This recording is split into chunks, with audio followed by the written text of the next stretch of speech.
नमस्कार, मैं सुनील शर्मा महासेवा न्यूज के पॉडकास्ट में आप सभी का स्वागत करता हूं। महासेवा न्यूज का स्पेशल पॉडकास्ट है। इसमें हम कोऑपरेटिव हाउसिंग सोसाइटी के तमाम विषय की और रीडेवलपमेंट जैसे विषय पर जानकारी देते हैं। तो आज हमारा खास विषय है कोऑपरेटिव हाउसिंग सोसाइटी। सहकार क्षेत्र सबसे बड़ा क्षेत्र है मुंबई और महाराष्ट्र का, और उसको लेकर कोऑपरेटिव हाउसिंग सोसाइटी, लाखों हाउसिंग सोसाइटी, जिसमें एमसीएस एक्ट 1960 इसके तहत हाउसिंग सोसाइटी संचालित होती है। लेकिन काफी सारे इश्यूज होते हैं, काफी सारे सवाल उठते हैं बार बार कोऑपरेटिव हाउसिंग सोसाइटी की मैनेजिंग कमेटी पर, उसके मैनेजमेंट पर क्यों उठते हैं। इन तमाम विषय पर जानने के लिए, आपके सवालों के जवाब देने के लिए हम जानेंगे। हमारे साथ में मौजूद है सीए रमेश प्रभु, जो महासेवा के चेयरमैन है। आपका बहुत बहुत स्वागत है। नमस्कार, बोलिए। सर, देखा गया है आमतौर पर एक एमसी यानी कि मैनेजिंग कमेटी को क्या करना चाहिए जिससे उस पर किसी तरह का ब्लेम ना हो और हाउसिंग सोसाइटी का जो मैनेजमेंट है वो भी सुचारू रूप से संचालित हो सके। देखिए, पहली बार हाउसिंग सोसाइटी में जब मैनेजिंग कमेटी को हम नियुक्ति करके देते हैं तो एक वादा से नियुक्ति करके आते हैं कि हर एक सोसाइटी का मैनेजमेंट अच्छे तरह से हम देखेंगे। अब ये अच्छे तरह से देखने का मतलब क्या है? ज्यादा ट्रांसपेरेंसी होना चाहिए। अभी ट्रांसपेरेंसी कैसा आता है? ट्रांसपेरेंसी आमतौर में जब भी आप कोई निर्णय लेते हो तो आपको कम से कम मैनेजिंग कमेटी का हो या जनरल बॉडी का हो, पहला तो आपको नोटिस इश्यू करना है। नोटिस इश्यू करते टाइम आपको एजेंडा देना है। एजेंडा देने के बाद वो एजेंडा में जो एजेंडा आइटम रहता है, हर एक एजेंडा आइटम का एक नोट्स ऑन एजेंडा होता है। नोट्स ऑन एजेंडा मतलब मान लीजिए एक एजेंडा लिया हमने कि टू सिलेक्ट द पीएमसी। आप सिलेक्ट द पीएमसी ऐसा हेडिंग देके आप एजेंडा कॉल करेंगे तो गलत होगा।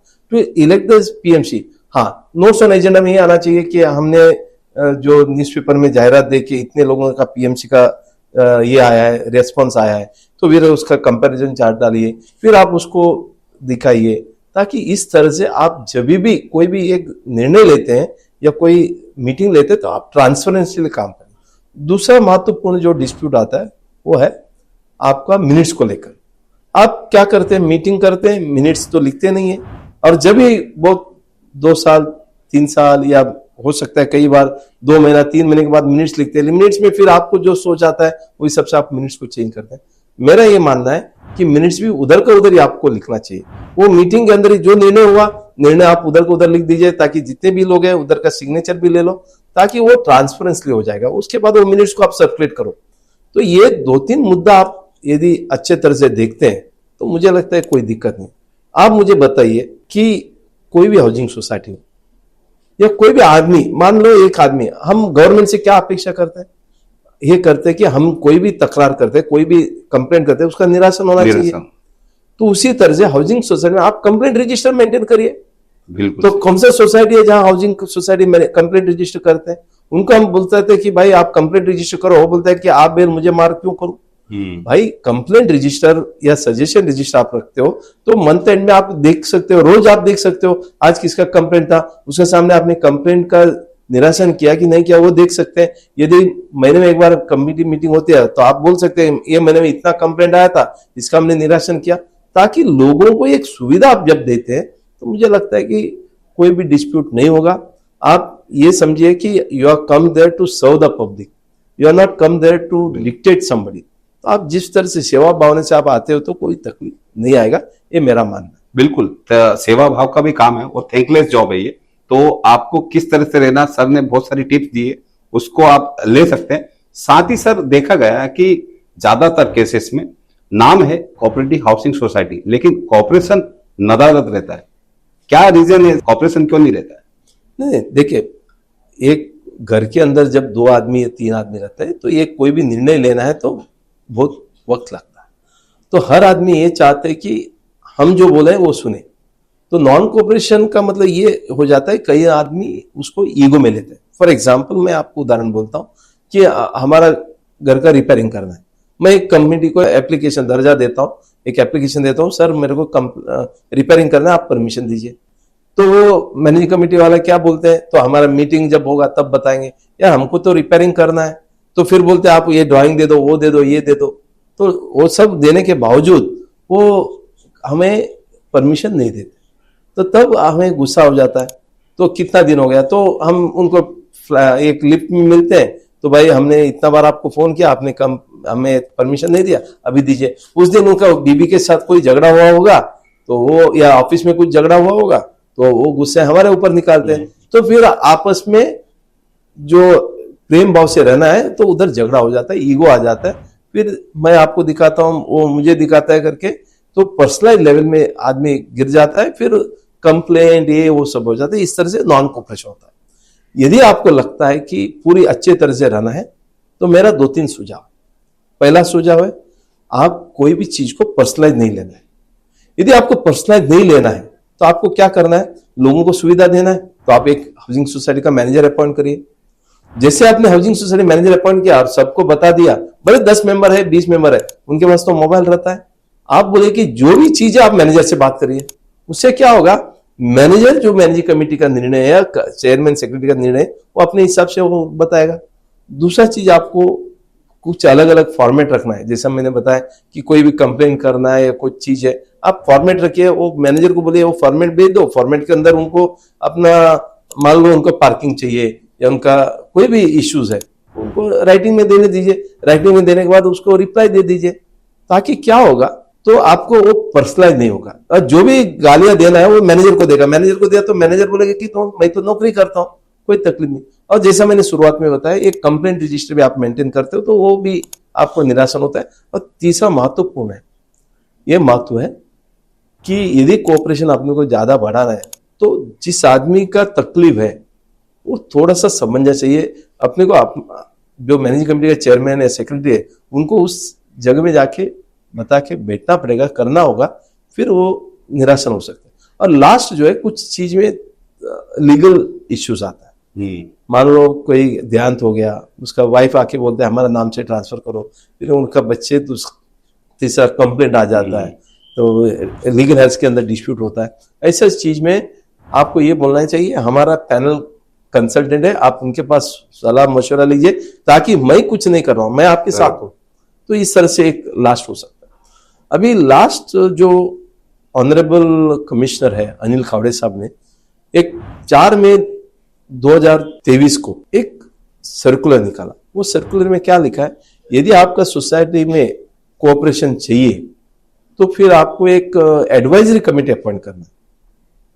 वो एडवाइजरी कमेटी अपॉइंट करते तो जो भी डिस्प्यूट है जो मैनेजिंग कमेटी नहीं कर सकते, आप एडवाइजरी कमेटी में लेके जा सकते हैं, तो एडवाइजरी कमेटी उसके हिसाब से सॉल्यूशन दे सकते हैं, ताकि एक कोऑपरेशन अच्छा बनेगा। और दूसरा, यदि आपको अच्छे तरह से कोऑपरेशन और बढ़ाना है तो भाईचारा रखना चाहिए। बिल्कुल। भाईचारा कैसा होगा, आप कुछ 15 अगस्त, 1 मई, फिर 26 जनवरी, कुछ ऐसा त्योहार जो आपको लगता है 31 दिसंबर, न्यू ईयर सेलिब्रेशन, फिर आप ऐसा कुछ स्पोर्ट्स डे, ऐसा कुछ चीज करिए, पिकनिक रखिए, ताकि आपका भाईचारा बढ़ना चाहिए। जब आपको एक फैमिली करके आप जब आगे लेके जाते हो तो मुझे लगता है कि कोऑपरेटिव सोसाइटी जो है टू कोऑपरेट ईच अदर, वो सक्सेस हो जाएगी। बिल्कुल, भाईचारा और सद्भाव से यदि आगे बढ़ा जाए तो इसमें कोऑपरेशन आ सकता है। सर, सीएचएस में एजुकेशन और ट्रेनिंग कितना जरूरी है? देखिए, 7 प्रिंसिपल्स है कोऑपरेटिव का। One of the principles of education and training. Education and training महत्वपूर्ण है, और ये आपने ऑडिट जब होता है उसमें भी लिखा जाता है कि whether education and training is, जो क्रेडिट सोसाइटी है, कोऑपरेटिव बैंक से जहां आप जो अवार्ड्स देते हैं, जिसको हम बोलते हैं A grade, B grade, audit award देते हैं, उसमें भी मार्क्स दिया जाता है। एक कारण ये है कि जो हाउसिंग सोसाइटी या आपका कोऑपरेटिव सोसाइटी में जो मेंबर्स हैं, उनको कोऑपरेशन के बारे में उतना जानकारी नहीं है। कोऑपरेशन के बारे में जानकारी होना है, मीटिंग अटेंड करो, आप उसमें किस तरह से भाग लेना चाहिए, बायलॉस में क्या बताया गया, तो किस तरह से आप इसका अपना जो अधिकार ले सकते हो और किस तरह से आपका दायित्व करना है, ये पूरा का पूरा चीज एक कोऑपरेटिव माइंडसेट आने के लिए, एक दूसरे को मदद करने के लिए ये एजुकेशन एंड ट्रेनिंग बहुत महत्वपूर्ण है। मैं तो बताऊं, हर एक सोसाइटी को एक कंपलसरी एजुकेशन एंड ट्रेनिंग करना चाहिए, लोगों का सलाह मशवरा लेना चाहिए। हालांकि आज मुंबई में क्या हो रहा है कि हाँ, सब लोग सोचते हैं हम जानकार है, पढ़े लिखे, बड़े बड़े कंपनी में काम करते हैं, उनको लगता है कि ये हाउसिंग सोसाइटी का ट्रेनिंग लेके क्या मतलब है। मुझे लगता है कि उसको थोड़ा सा नजरअंदाज करते हुए आप एजुकेशन एंड ट्रेनिंग लीजिए, समझ लीजिए कि पर्पस क्या है और इसका प्रिंसिपल्स क्या है, तब मुझे लगता है कि कोऑपरेशन और बढ़ेगा। बिल्कुल, लोगों का सवाल है किस तरह से टंटा मुक्त किया जा सकता है कोऑपरेटिव हाउसिंग सोसाइटी को। देखिए, तंटा मुक्त मतलब आपको झगड़ा कम होना चाहिए। जो अभी तक मैंने जितनी भी बताया, यदि आप उसको अनिल कवड़े साहब ने काफी प्रयास किया जब तक वो सहकार आयुक्त रहे कि टंटा मुक्त हो कोऑपरेटिव हाउसिंग सोसाइटी। उनके काफी सारे प्रयास कहीं ना कहीं अभी भी फॉलो हो रहे, लेकिन और क्या किया जा सकता है जिससे टंटा मुक्त हो सके? नहीं, तंटा मुक्त मतलब आपको डिस्प्यूट नहीं होना चाहिए। डिस्प्यूट नहीं होने के लिए मैंने अभी तक जितने भी आपको बताया, यदि आप फॉलो ऑन करते हैं तो मुझे लगता है कि सोसाइटी में कोई डिस्प्यूट नहीं होगा। पहला चीज मैं आपको बताऊं, आप कंप्लेंट को स्वागत करिए। दूसरा, आप ट्रांसपेरेंसी रखिए। ट्रांसपेरेंसी रखने में हर चीज आप बताते जाइए। यदि आपको लगता है कि हाउसिंग सोसाइटी का महीना मीटिंग होती है, मिनट्स होती है, मिनट्स ऑफ द मीटिंग आप नोटिस बोर्ड में डाल दीजिए तो लोगों को जानकारी होगा। मंथ एंड में आप एक स्टेटमेंट ऑफ अकाउंट बनाइए, ये महीने में कितने लोगों ने पैसा दिया, कितने लोगों क्या खर्चा हुआ, वो आप ट्रांसपेरेंटली रखिए। एक छोटा सा वेबसाइट बनाइए और लोगों का जो इंफॉर्मेशन है, सजेशन है, वो आप कॉल करते रहिए।